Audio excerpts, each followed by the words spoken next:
Water everywhere on this Monday morning. Good morning to you. I'm Stephen Holt. Good morning, and thank you for joining us. I'm Daniella Guzman. Well, it looks like our week is going to start on a warm note. Today is expected to be the best. It's the news all travelers dread, but they might see a lot of it more often in the coming months. That is because FAA furloughs for air traffic controllers begin this week.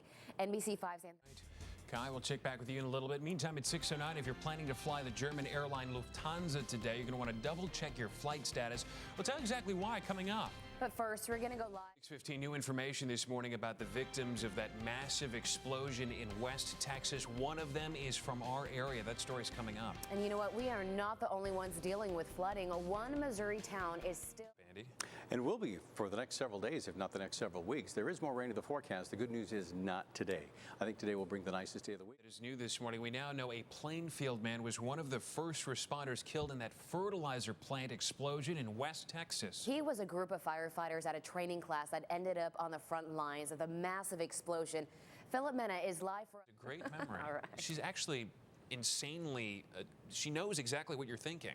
She reads your thoughts ahead of time. She's not that good to me, I'll tell you that. It's 6:27. She doesn't understand what I say ever. Okay, so beware if you are flying out of O'Hare today. We're going to tell you why you could run into some big delays. We're also going to go live to Des Plaines this morning. That's where flooding is still causing some huge problems as you wake up this morning. We're getting... And recently released video shows just how police caught the surviving suspect of the Boston Marathon bombing. Drivers in Des Plaines still waking up to waterways along suburban streets. So let's get the very latest from NBC5's Lauren. Well, the Mortimer Arboretum reopens today after flood damage shut them down this weekend, and they're still pumping the water out and expect computer and phones to be down the next few days.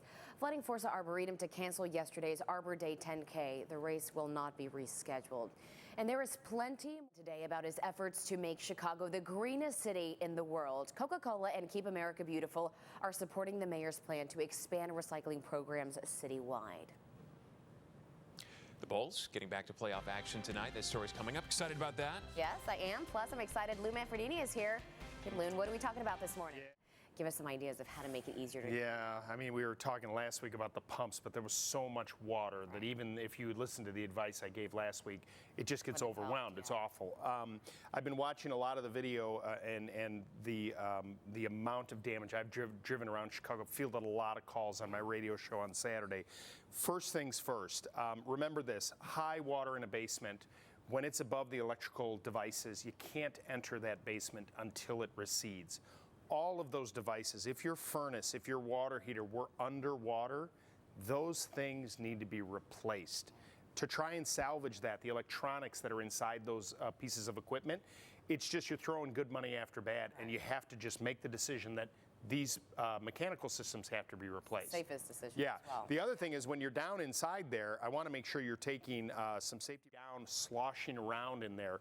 If you had sewage back up through the sewers, everything has to get thrown away. And the walls, if there's drywall and it's finished, all of that needs to be cut out. The insulation needs to be removed at least 2 feet above wherever the water line was. Now the wood itself, the framing is resilient and that can be cleaned.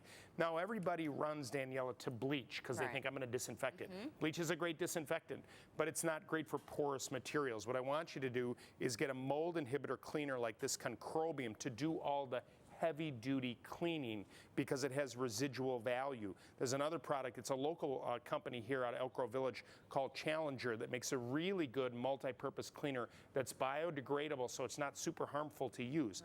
Then if you want to go with the bleach or the Pine Sol to make it smell nice, that's great. I mean, there are some cleaning properties in all of this, but once all that is done, we need to control the moisture, and so the use of dehumidifiers and fans constantly. I mean, these, you know, these $20 20-inch Lasco fans, they're everywhere in Chicago. You can get them at the hardware store, you can get them at Walgreens.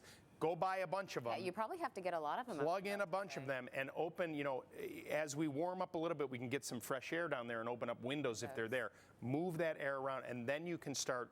One other thing, obviously take a lot of pictures as it pertains to insurance. Flood insurance for most people is a dicey situation because there's a rider that has to be. It takes a long time. Right, but take a bunch of pictures, start the cleanup, make sure you're safe, make sure you're protecting yourself with the right gear, clean with the right materials, and move that air like crazy. And in a few days, things are going to start to smell a little nicer, and then the rebuilding comes together. So it'll take a couple of days. It's going to take some time, absolutely. Really sorry. Well, Lou, thank you very much. Well, we